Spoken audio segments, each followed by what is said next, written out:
خب اینم از این.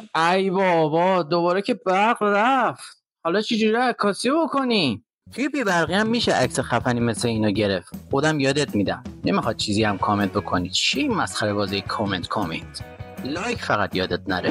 برای این کار نیاز به یه دونه چراغ قوه داریم که بتونیم نورش رو اینجوری کنترل بکنیم و از حالت پخش بودن به نقطه‌ای تبدیلش بکنیم. محصولمون یا چیزی که میخوایم ازش عکاسی بکنیم یه دونه اسپری بدن که حالت پودری داره.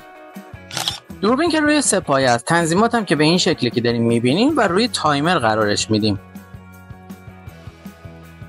لایوی رو روشن میکنیم، روی محصولمون فوکس میکنیم و نیم شات رو میگیریم و صحنه رو تاریک میکنیم.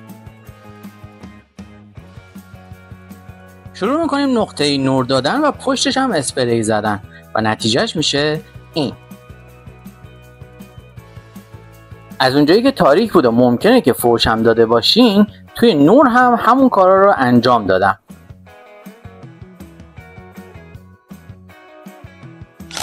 آموزش کامل این ترفند ساده رو هم میتونید توی کانال یوتیوب فرمول عکاسی که توی بایو پیج گذاشتم ببینید.